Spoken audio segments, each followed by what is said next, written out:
Vamos entonces a tratar de cerrar esta semana y hacer una breve recapitulación de lo que vimos lunes, martes, miércoles y jueves.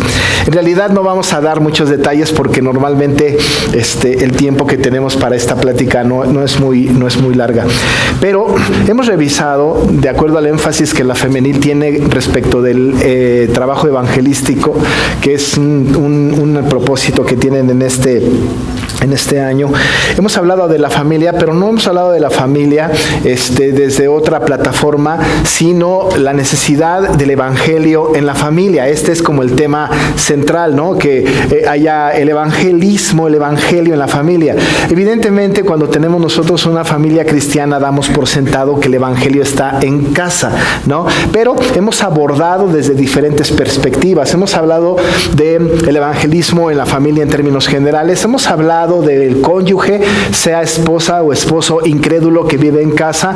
Hemos hablado de los hijos que no son creyentes y que viven en casa, y hemos hablado también acerca de ayer de este tema que trata el profeta Ezequiel al respecto de la responsabilidad heredada, el principio de la responsabilidad heredada que hablábamos el día de ayer, y asentamos una verdad bíblica muy completa, muy absoluta, que dice la palabra en Ezequiel 18, de que el Señor dice: oigan, mía es el alma del Padre, mía es el alma del Hijo, el alma que pecare esa morirá. Y rompe el Señor un refrán, ¿no? Los refranes son importantes, y rompe el refrán porque Él dice: ustedes dicen un refrán que versa así: los padres comieron las uvas agrias y a los hijos les salieron las denteras. Y decíamos ayer que es semejante a: ustedes se comieron el dulce, los padres se comieron los dulces y a los hijos les salieron las caries. Y la otra es: ustedes comieron el tamarindo y los hijos hacen la mueca, ¿no? Más o menos como en ese sentido estaba el refrán, y un refrán que estaba como principio de vida entre los judíos de aquel tiempo, la gente de aquel tiempo, los temerosos de Dios de aquel tiempo, y dijo: nunca más se va a decir este refrán sobre la tierra, dice el Señor, porque mía es el alma del Padre, mía es el alma del Hijo, el alma que pecare esa morirá. Y hablábamos acerca de que ellos creían en el principio de la responsabilidad heredada, ¿no? Yo soy pecador, mi hijo es pecador, pero yo soy salvo, mi hijo es salvo. No necesariamente, dice el Señor, todas las almas están muertas, todas completamente están muertas, todas han perdido la capacidad de buscar a Dios, pero yo, ¿no?, voy a rescatar a quien yo quiera, porque así lo decidí antes de la fundación del mundo. Así que entonces el alma que pecare esa morirá. Por cierto, se infiere que el alma que yo redimiere, esa será redimida, ¿no? Y luego viene a cuentas de que si el impío dejare su camino y viniere y obedeciere mi ley, etcétera, entonces vivirá, dice él, no morirá. Y termina con algo con lo que yo quiero tomar ahora para empezar, con esta frase de que el Señor no quiere la muerte del que muere, no quiere la muerte del que muere. Está hablando precisamente del regenerado, que está escogido antes de la fundación del mundo, pero que todavía no es salvo, quizá porque el Señor no ha sido el tiempo de llamarle, y está en el camino de muerte, porque el pecado, ¿no?, la paga de pecado es muerte. El redimido, antes de ser llamado, estaba en ese caminito de muerte, ¿no? Y el Señor, cuando dice no quiero la muerte del que muere, está diciendo: que está muriendo y que es mi elegido, no va a morir, vivirá, dice el Señor. Y con esto termina esta idea maravillosa. Así es que tenemos la esperanza maravillosa de que si alguno de nuestros hijos, alguien de la familia, el esposo, la esposa, los padres, quien sea, si son elegidos por el Señor, dice el Señor, no quiero la muerte del que muere. Seguramente, y dice él, termina diciendo, no morirá, sino vivirá, dice el Señor, y lo firma el Señor. Nosotros tenemos a lo largo de toda la historia bíblica hombres y mujeres de Dios que el Señor ha determinado antes de la fundación del mundo que vivirán, y va a determinarlo antes de la fundación del mundo, y en este sentido estamos entendiendo que el Señor los rescatará, los regenerará, les llamará y vivirán. Estas personas han sido o han caminado a lo largo de toda la historia de la humanidad, y hemos visto cómo el Señor verdaderamente ha salvado a aquellos a los que ha determinado salvar, a pesar de que su camino era de muerte, a pesar de que su camino era errado por la herencia del pecado que tenían y que todo el mundo tenía. Y los ha ido rescatando a lo largo del tiempo. Tenemos en la era patriarcal bastantes ejemplos de este asunto. Tenemos en la era patriarcal como finalmente el Señor a Abraham rescata, y luego de ahí empieza una descendencia maravillosa, y luego a Israel, antes a Isaac rescata el Señor, lo llama, pues no quería la muerte de Isaac, no la muerte del que muere, y le da salvación. No así a Ismael, por ejemplo, pero luego sigue la línea, y de Isaac van a venir Jacob y Esaú, y el Señor no quiere la muerte del que muere, y entonces Jacob va a ser llamado por el Señor, va a tener una experiencia en Peniel muy interesante, Jacob con el ángel que pelea con él, y no quiere el Señor la muerte del que muere, no quería la muerte de Jacob, a pesar de que Jacob era el usurpador, a pesar de que Jacob era el que no debería de ser salvado. Pero el Señor había decidido, según nos explica el libro de Pablo a los Romanos, que a Jacob amó y a Esaú aborreció. Pues eso lo decidió así el Señor. La lógica del mundo es otra, pero él así lo determinó. Pero él no quiere la muerte del que muere. A Jacob lo rescata. Esaú no. Esaú se va a quedar sin ser rescatado. Y entonces en la era patriarcal vemos cómo el Señor va manejando su línea maravillosa hacia la percepción de la salvación, y no quiere la muerte del que muere. De Jacob van a venir todos los hijos de Jacob, porque Jacob, después de luchar con el ángel en el Peniel, le va a cambiar el nombre a Israel, y de Israel o de Jacob van a venir 12 hijos o 12 tribus, las famosas 12 tribus de Israel, y de ahí sus hijos. Dentro de estos hijos o dentro de estas tribus va el Señor a tener, ya perdemos un poco la idea o la pista de a quién salva y a quién no, porque se convierten en un montón de personas. Ya cuando salen de Egipto, pues son más de 2,5 millones de personas las que salen de la esclavitud de Egipto, y no podemos percibir exactamente cómo está la situación. Pero sabemos que a Moisés rescató, sabemos que no quería la muerte del que muere en Moisés, y a Moisés lo rescató y lo permitió vivir 40 años en Egipto, 40 en el desierto y 40 sacando al pueblo de Israel otra vez en el desierto. No quería la muerte del que muere. Se equivocó Moisés, sí, pero él estuvo caminando así. Pero por otro lado nos damos cuenta de que en el desierto murieron muchas personas, pero hay dos personas o dos personajes que van a entrar a la tierra prometida, que también tenían la pena de muerte porque eran tan pecadores como todos, ¿no? Habían nacido con esa condena por el pecado corporativo de Adán. Y estos dos personajes, que por cierto fueron 2 de los 12 que fueron a ser espías en la tierra prometida, fueron Josué y Caleb, ¿no? Y el Señor, no quiere la muerte del que muere.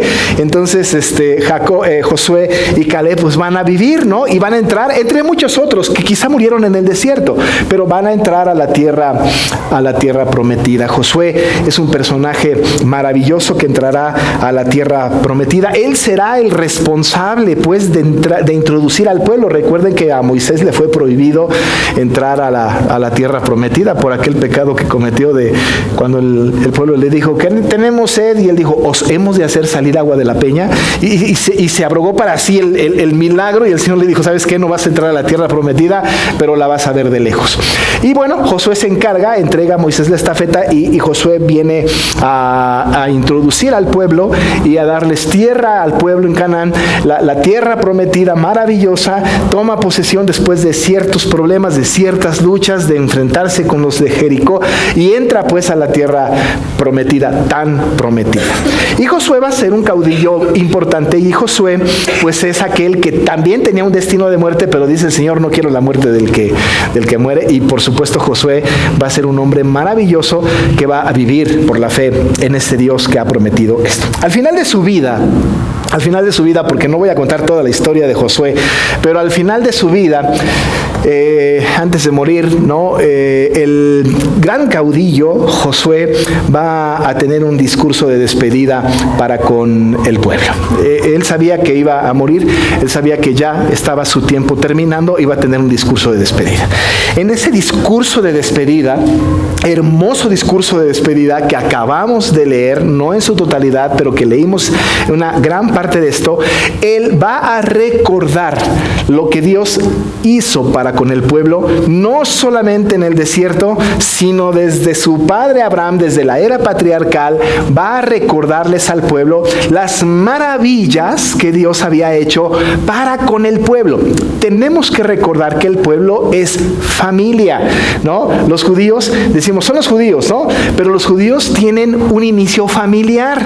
El inicio familiar está en Abraham, luego en Isaac, luego en Jacob y luego la bola de gente. Es decir, hay un inicio familiar. Las tribus no son otras que familias, familias importantes, familias grandes. Tiene un principio familiar. Así que lo que Josué hace en este discurso de despedida es recordar lo que el Señor ha hecho, no con un pueblo, con una familia. Con una familia importante, grande, elegida por el Señor, ¿no? El Señor había tomado a esta familia, la había llamado como su pueblo, y este pueblo era justo el pueblo de Israel, ¿no? Que tenía 12 hijos, y de ahí otro montón en adelante. Pero Josué entonces va a hablar este discurso y va a hacer mención no de lo que hizo Abraham, no de lo que hizo Moisés, no de lo que hizo él, sino de lo que Dios hizo para con ellos a lo largo de toda la historia antes de que Josué muriera.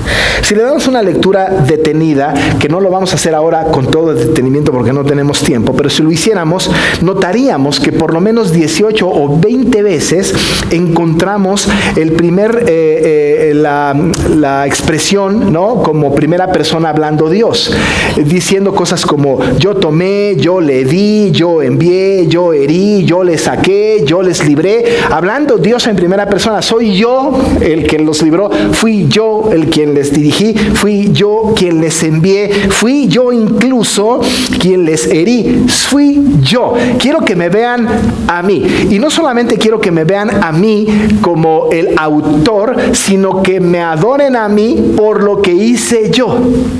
Eso es algo muy importante, muy importante. Si ustedes recuerdan el Salmo 126, verso 3, dice, grandes cosas ha hecho Jehová con nosotros, estaremos alegres. Porque revisando las grandes cosas que el Señor ha hecho con nosotros, lo que debe de venir de un corazón regenerado es, qué gozo, qué alegría. Aun y cuando nos hirió, aun y cuando nos hizo pasar por sendas de justicia por amor a su nombre, aunque andábamos en valle de sombra y de muerte, aunque lo que fuera, aunque tuvimos gran regocijo, ¿no? Grandes cosas ha hecho Jehová con nosotros y estaremos nosotros alegres, ¿no? Eso se lo dice Josué a la familia, ¿no? Al pueblo judío. Pues, oigan, el Señor ha hecho todo esto con nosotros. Lean nada más ustedes hasta el versículo 13 del capítulo que tenemos ahí 24 y se darán cuenta cómo había una gran cantidad de cosas que el Señor había hecho, maravillosas cosas, lindas cosas, ¿no? Y nosotros sabemos que esto debe de traer al corazón alegría, ¿no? Cuando David estaba viejo y ya no podía luchar, escribió el Salmo 71 y uno de sus expresiones de David es, vendré a los hechos poderosos de Jehová, ¿no? Es decir, recordaré todas aquellas cosas maravillosas que el Señor ha hecho con nosotros, ¿no? Dice el Salmo 90, enséñanos de tal modo a contar nuestros días que traigamos al corazón sabiduría, que podamos ver todo lo que hizo el Señor, grandes cosas. Por eso el salmista le dice al Señor algo así como que presumido, porque le dice, mucho te has engrandecido, ¿no? Ay, Señor, mucho te has engrandecido. Mira nada más cómo te gozas de todo lo que has hecho.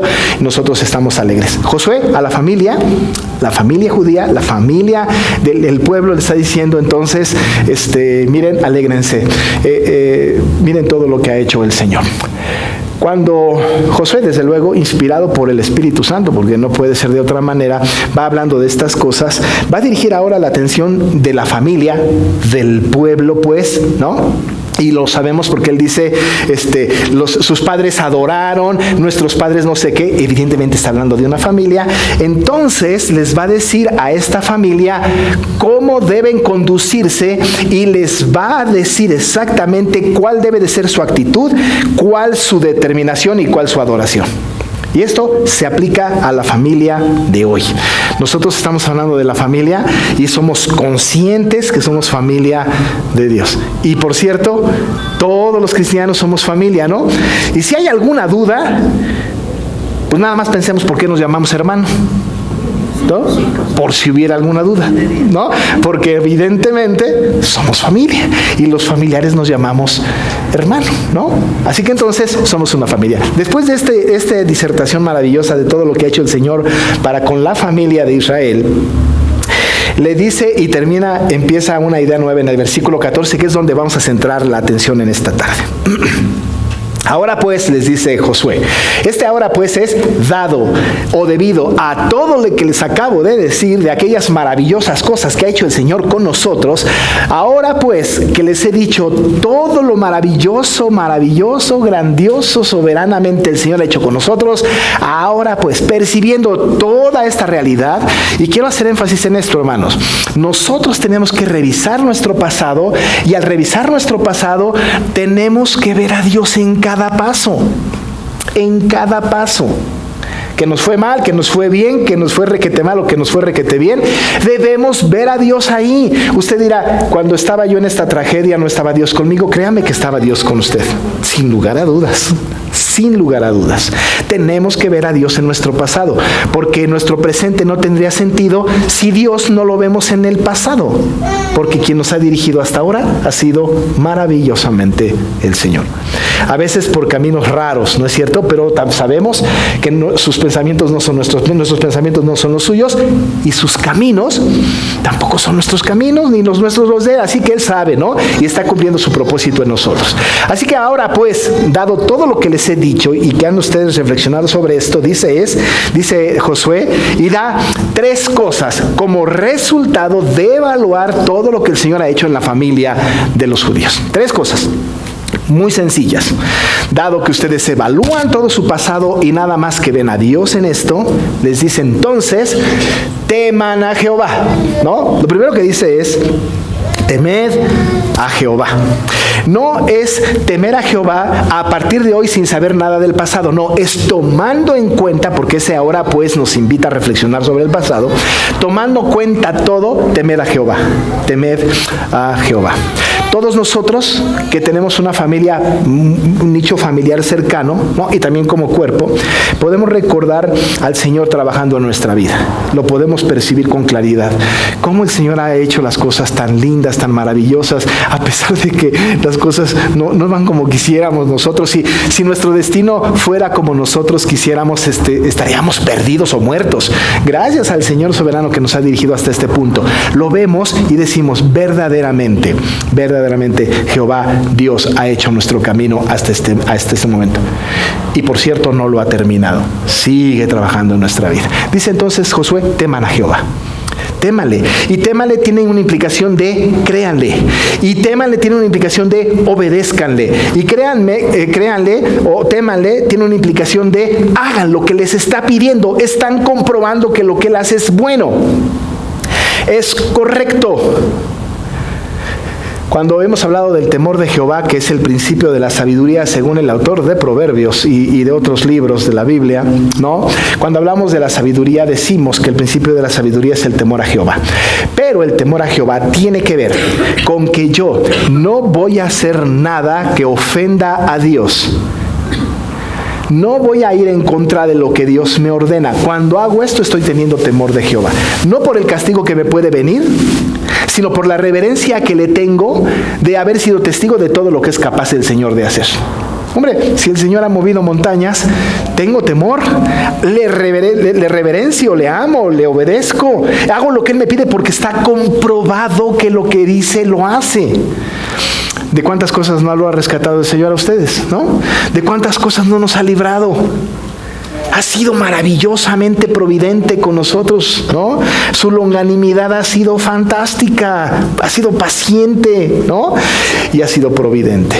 Por supuesto, nosotros decimos, sí, claro, ¿no? Con todo lo que ha hecho, temeremos a Jehová. ¿Qué es lo que tiene que hacer la familia? El papá, la mamá, el hijo, la hija, los hijos, qué sé yo, los que están en casa. Algo que tiene que hacer la familia es temer a Jehová. Fundamental, ¿no? Eso implica que no podemos permitir, ¿no? No nos podemos permitir no temer a Jehová. No temer a Jehová es desobedecerle. Es hacer algo que va en contra de su voluntad. es no creer que Él es capaz de hacer lo que dijo que es capaz de hacer, ¿no? Dice Josué, oigan ustedes, después de esto que les dije, teman a Jehová. Luego entonces, sírvanle con integridad. Sírvanle con integridad. No es si quieren. El servir es un imperativo. Usted puede notar ahí que dice servidle. En la traducción de la Reina Valera 60 y en el español que está utilizado aquí es más evidente. Si fuera un lenguaje coloquial diría sírvanle. Sírvanle o servirle es una orden, es un imperativo. No, el creyente, la familia de Dios no tiene opción de servirle o no. No podemos llegar a la casa en una cena familiar y decir, a ver, vamos a tomar una determinación familiar. ¿Le vamos a temer? Sí. Muy bien. ¿Quién vota para que le sirvamos? No se puede poner a votación. Es una orden, es un imperativo. Dice Josué, debido a todo lo que yo les he dicho que ha hecho Jehová con nosotros, témanle, pero sírvanle. Servir no es opción para el creyente, es obligación para el creyente. Pero el servicio tiene que ser con integridad. Integridad. Dicen por ahí que la integridad está puesta a fuego, está probada con fuego cuando se hacen las cosas íntegras sin que nadie nos vea. Porque cuando alguien nos ve, pues sí es íntegro, pero en realidad tiene una especie de, mírenme cómo actúo íntegramente. La integridad tiene que ver hacer las cosas que Dios pide aun y cuando nadie nos vea. Es como hacer un hoyo en uno y que nadie nos ve. Esa es integridad, hacer las cosas que Dios pide de nosotros aun y cuando nadie nos vea, porque no vamos a agradar a nadie, porque el primer principio es temer a Jehová. Así que entonces dice el tema a Jehová, sírvanle con integridad y sírvanle en verdad. La tercera cosa, sírvanle en verdad. Y ese sírvanle en verdad no es de a de veras. Sírvanle en verdad, eso solamente puede venir de un corazón redimido, un corazón regenerado, un corazón agradecido. Servirle en verdad tiene que ver con la asertividad de mi servicio al Señor. El Josué está diciéndoles, oigan, tenemos un Dios maravilloso, témanle, sírvanle en verdad y también sírvanle con integridad. Pero Josué, entonces, ¿qué tenemos que hacer primero? Quiten, dice él, quiten, ¿no? De entre vosotros los dioses a los cuales sirvieron vuestros padres al otro lado del río y en Egipto. Quítenlos. Ahora, todo lo que quite la atención al Señor, todo lo que nos distraiga del Señor, es un ídolo. Quítenlo. ¿Qué puede ser esto? ¿Cuáles pueden ser nuestros dioses actuales? No quiero alegorizar la palabra y decir lo que la Biblia no dice, pero sí podemos decir que nosotros tenemos diferentes dioses a quienes servimos. El trabajo puede ser un dios, ¿no es cierto? Mi trabajo. ¿Por qué no le sirves al Señor? Pues es que tengo mucho trabajo. Alguien le dijo a otra persona, qué bueno que me dices que no puedes servir al Señor por tu trabajo. Voy a orar fervientemente para que el Señor te quite el trabajo. No, sería bueno, ¿no? Es que por la escuela, vamos a orar para que el Señor te quite la escuela. Sería bueno. Es decir, a veces tenemos ídolos de esta naturaleza. El trabajo puede ser uno, pero déjeme decirle otra cosa. La esposa o el esposo puede ser otro. La televisión, el internet o lo que sea puede ser otro Dios. Y hay un montón, cada uno de nosotros está inclinado a un Dios, ¿no es cierto? Hay algo que nos ata. Incluso la iglesia puede llegar a ser un Dios. ¿No es cierto? Es decir, cuidado con esto. Dice él, quiten de entre vosotros los dioses que adoraron sus padres. Quítenlo de vosotros y servid, dice él, servid a Jehová. Sírvanle. Ahora, es entendible que es muy difícil hacerlo. Y hay quienes, con todo y el llamado de Josué, en aquel tiempo dijeron, pues es muy complicado. No se puede. Está difícil. A lo mejor nosotros pensamos también lo mismo, ¿no? Pues podrá decir la Biblia lo que sea, el pastor nos podrá exigir lo que sea y pedir lo que sea, pero yo no puedo dejar esto. No, ¿cómo crees que voy a dejar el trabajo por venir a la iglesia y luego de qué comemos? Como si dependiera de uno, pues ¿qué no el Señor ha prometido que no ha visto justo desamparado ni su descendencia que mendigue pan? ¿Qué no será capaz de proveer para nuestras necesidades las más mínimas y necesarias? Por supuesto que sí, pero como nosotros nos creemos un poco como Dios, decimos nosotros tenemos que suplir, ¿no? Pero cuidado, el Señor maravillosamente nos dice, ¿no? Sirvan al Señor, quiten los dioses que adoraron sus padres del otro lado del río, quítenlos por completo. Pero miren la sentencia que viene a continuación. Y si mal os parece servir a Jehová, escogeos hoy a quien sirváis, si a los dioses a quienes sirvieron vuestros padres cuando estuvieron al otro lado del río, o a los dioses de los amorreos en cuya tierra habitáis. Ahora, si no les parece bien, entonces decidan por fin a quién van a servir. ¿A quién? ¿Sabe lo que dijo Ezequiel?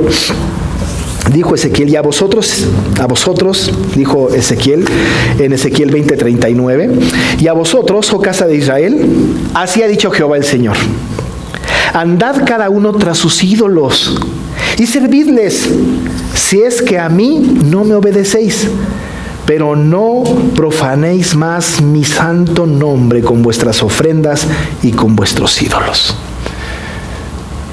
No quiero creyentes, hijos a medias. ¿Sabe que el Señor es o todo para mí o nada para mí? Le dijo a los de la Odisea, por cuanto no eres ni frío ni caliente, por cuanto eres tibio, te vomitaré de mi boca. Si Él no quiere, ¿no?, partecitas de nosotros. Con eso no quiero decir, hermano o hermana, renuncia al trabajo, divórciese del esposo del esposo. No, por supuesto que no. La responsabilidad del trabajo es fundamental, es parte de nuestro testimonio cristiano. Y yo conozco gente que trabaja muchísimo, pero tiene tiempo para servir al Señor. Maravilloso. No lo usa como pretexto, pero hay personas que sí. Es la coartada perfecta. ¿Qué crees? Que voy a tener que trabajar el domingo tiempo extra. Cuando a lo mejor entre semana le dijo al jefe, oye, ponme a chambear el domingo, ¿no? ¿Quién sabe? ¿Quién sabe? Quiten sus dioses, dice él, quítenlos. Y si mal les parece servir a Jehová, entonces escojan a quién deben de servir. Si a los dioses a quienes sirvieron sus padres cuando estaban del otro lado del río, o a los dioses de los amorreos en cuya tierra habitáis. Sirvan a quien quieran. Pero miren lo que dice Josué. Algo que deberíamos de decir nosotros, ¿no? Pero yo y mi casa hemos tomado una decisión. Hemos tomado una determinación. Y nadie nos va a cambiar. Ustedes pueden servir a quien quieran, pero yo y mi casa serviremos a Jehová.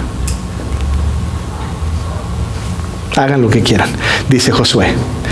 Sirvan a los dioses que quieran, pero yo y mi casa serviremos a Jehová. Quiero decirles que en esta expresión tiene muchas implicaciones.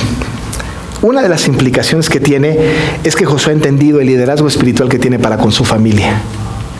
Y seguro Josué le dijo a su esposa, nada de que te me distraes, servimos a Jehová. Hijos, nada de que se quedan a hacer tarea el domingo, servimos a Jehová. Nada de que servimos, porque he tomado una determinación en nombre de toda la familia. Yo y mi casa serviremos a Jehová. Es la única manera posible de tener una comunión familiar con Cristo. Es la única manera posible de tener una determinación colectiva como familia, que es el tema de esta noche. Cuando la familia determina colectivamente, vamos a servir a Jehová, y vamos a creer en Jehová, y vamos a temer a Jehová, y vamos a servirle con integridad y en verdad, es una determinación valiente. Valiente. Que el mundo diga lo que sea, que la gente haga lo que quiera, pero yo y mi casa serviremos a Jehová. Quizá nosotros hoy, hermanos, en esta clausura de la Semana del Hogar podamos decir, pues que las otras iglesias, que las otras personas hagan lo que quieran y sirvan a los dioses que quieran, pero nosotros, Dios es amor, y todos sus integrantes serviremos a Jehová. El pueblo dijo, nunca tal acontezca, ¿no? Porque dice en el versículo 16, Nunca tal acontezca, dijo el pueblo, que dejemos a Jehová para servir a otros dioses, porque Jehová nuestro Dios es el que nos sacó a nosotros y a nuestros padres de la tierra de Egipto, de la casa de servidumbre, el que ha hecho estas grandes señales y nos ha guardado por todo el camino por donde hemos andado y en todos los pueblos por entre los cuales pasamos, etcétera. No dejaremos a Jehová. Noten ustedes que la determinación de una familia contagia la determinación de un pueblo. De un pueblo completo. ¿Saben qué pasó después? Que el Señor confirma su pacto con ellos. Termino con el verso 23 y 24. Les dice, entonces, los dioses ajenos que están entre vosotros, hagan esto. Inclinen sus corazones a Jehová de Israel. Y entonces el pueblo respondió, a Jehová, nuestro Dios, serviremos y a su voz obedeceremos. ¿Sabe que es una conclusión maravillosa para esta semana? Que todos nosotros pudiésemos decir esto, ¿no? A Jehová nuestro Dios serviremos y a su voz obedeceremos. Y Josué confirma el pacto de Dios.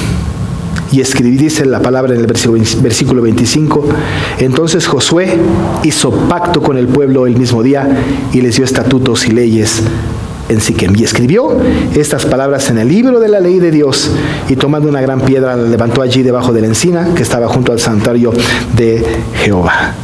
Se confirma el pacto del Señor. Amados hermanos, podemos tener miembros en la familia que no son creyentes. Podemos tener nosotros a nuestro alrededor muchos no creyentes. La única manera posible para que todos caminen, para que todos sean creyentes, no depende de ustedes. Depende del Señor por completo. Hemos dicho, nuestro testimonio, nuestra conducta, nuestra insistencia en la predicación de la palabra, nuestro apego a la Biblia puede hacer que se sensibilice el corazón de aquellos que están alejados del Señor. Y si es voluntad de Cristo, si es voluntad del Señor, Él los traerá para salvación. Pero cuando estamos todos en casa, una buena determinación será decir, ahora que vayan a cenar juntos, ¿saben qué? Decidimos ahora que yo y mi casa serviremos a Jehová. Pase lo que pase. Suceda lo que suceda. Solo a Jehová. No serviremos, como quien dice, a la iglesia, o al pastor, o al hermano, o a la hermana, a Jehová. Y desde luego que Él nos ha puesto en una iglesia. Servir a la iglesia es servir al Señor.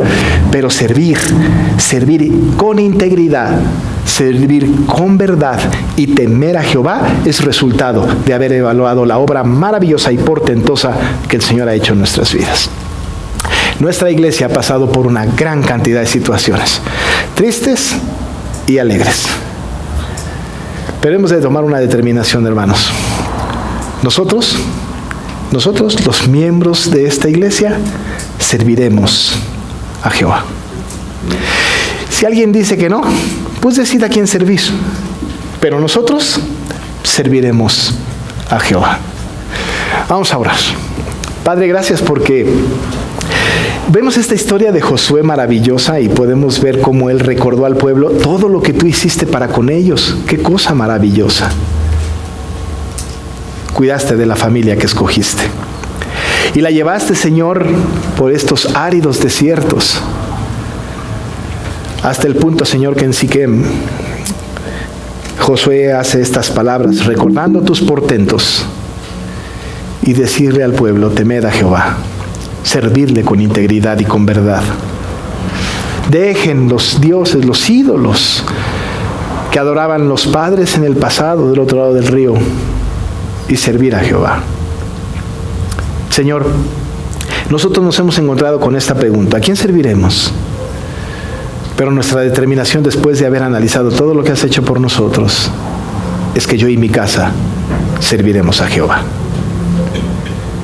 Siempre, pase lo que pase, estemos donde estemos, porque al servir a Jehová, en servir a Jehová, es el mejor premio que tiene un hijo redimido. Gracias, Señor, por tu palabra, por esta semana, en el nombre de Jesús. Amén. Amén.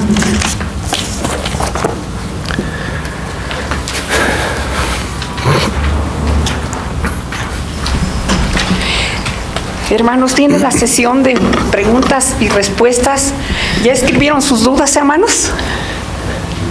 ¿O no? ¿O todo está muy claro? Todo está muy claro. ¿Tienen alguna duda? Si no la han escrito, le damos unos 3 minutos para que se puedan concentrar y poder aclarar las dudas que tengan. ¿Sí está bien? Si no está escrito, también pueden levantar su mano y el pastor va a contestar sus preguntas. Sí, hermano Rolando. No, nada más con respecto a lo que estaba platicando el pastor, es algo impresionante, ¿no? Porque desde el versículo 3 hasta el versículo 19, sí, 24 veces se dice lo que Dios hizo, sí, por el pueblo. Sí. Yo hice, yo di. A vuestro padre Abraham y lo traje por toda la tierra de Canaán, le aumenté su descendencia, a Isaac y a Jacob y a Esaú, y el monte de Seir. Yo envié a Moisés y a Aarón, e iba a Egipto, hice en medio de él y los saqué a vuestros padres de Egipto. Él puso oscuridad entre vosotros y los egipcios. Vuestros ojos vieron lo que hice a Egipto. Yo os introduje en la tierra de los amorreos. Yo los entregué en vuestras manos y fuiste la tierra. Yo los destruí delante de vosotros. Yo no quise escuchar a Balac. Yo los libré de sus manos. Yo los entregué en vuestras manos.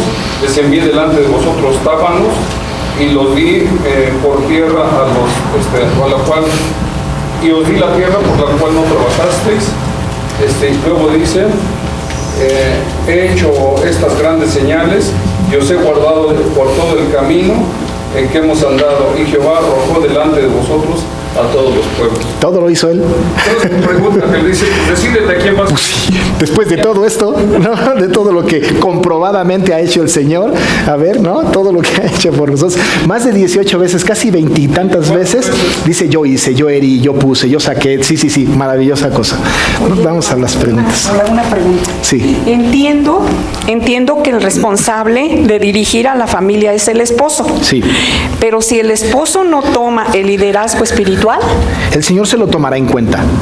Es responsabilidad del varón, ¿no? De dirigir la casa. Tenemos que quitar también un poco el paradigma de que el hombre es sacerdote de la casa. Eso no lo dice en ningún lado de la Biblia, porque el sacerdocio le es dado a todos los creyentes, hombres y mujeres. Es parte de esta herencia espiritual que tenemos. Pero sí es responsable el varón de la educación de casa. Desde Deuteronomio 6, Deuteronomio 10 y en adelante, vemos cómo el padre es responsable de esto. Si no toma él la iniciativa de la dirección de la casa, hermanas, tómenla ustedes.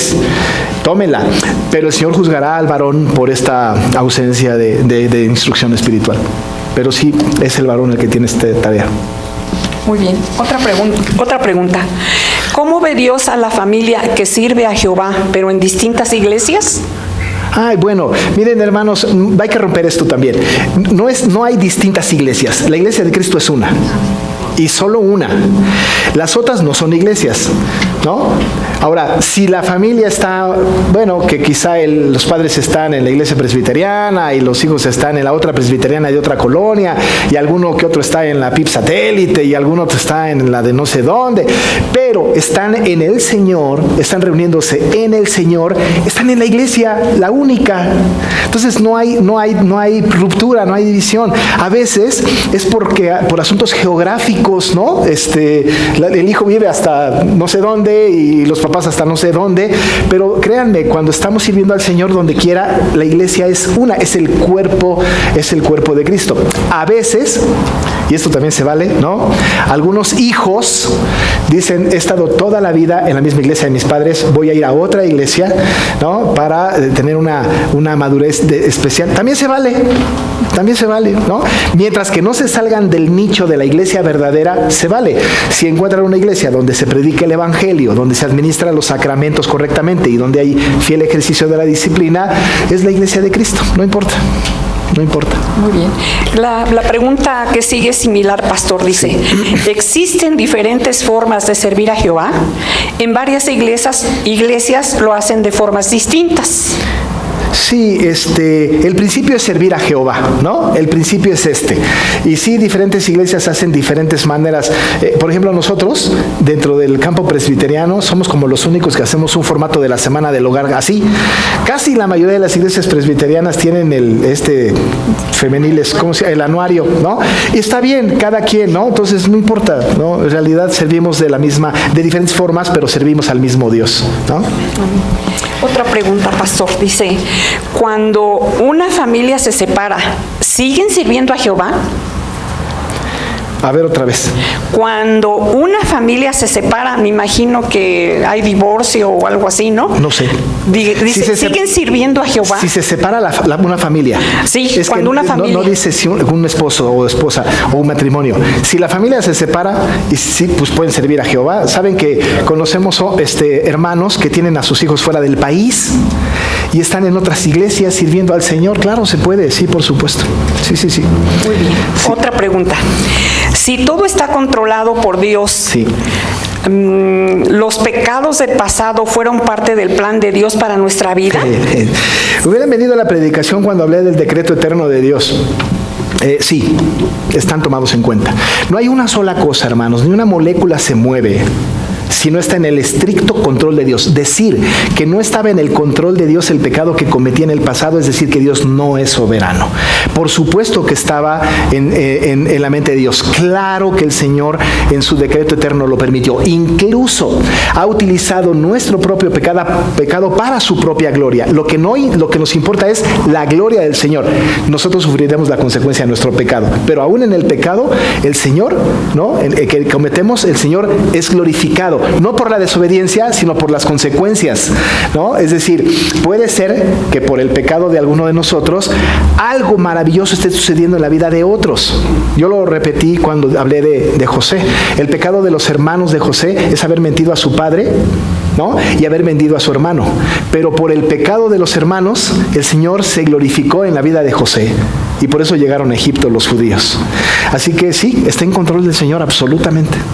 No significa que entonces pequemos, que al fin y al cabo Dios lo permite. No. Dice Pablo, ¿qué pues diremos? ¿Perseveraremos en el pecado para que la gracia abunde? De ninguna manera. No, los creyentes buscamos no pecar, pero cuando pecamos también está en el control de Dios y no es autor del pecado. Muy bien, fueron todas las preguntas. Hermanos, es la última oportunidad que tienen. Si no escribieron sus preguntas, pueden levantar la mano para que el pastor pueda aclarar sus dudas. Tienen 2 minutos todavía. ¿Otra vez, hermano Rolando? ¿Más dudas? No, adelante. Con respecto Sí. a lo que dice Josué, Sí. yo, hablando de él, De Josué mismo. casa, sabemos a qué va. También hay que, bueno, yo lo considero así, ¿no? Yo creo que Josué no estaba todo el día en el templo, no estaba todo el día adorando, él tenía que ir a sembrar, él tenía que ir a cuidar el rebaño, él tenía que traer la cosecha, él tenía que hacer todas esas cosas. Nada más que a lo que se refiere yo creo que es yo y mi casa servemos a Jehová, tiene que ver con la pregunta número 1 del Catecismo Menor, ¿verdad? ¿Cuál es el fin principal del hombre?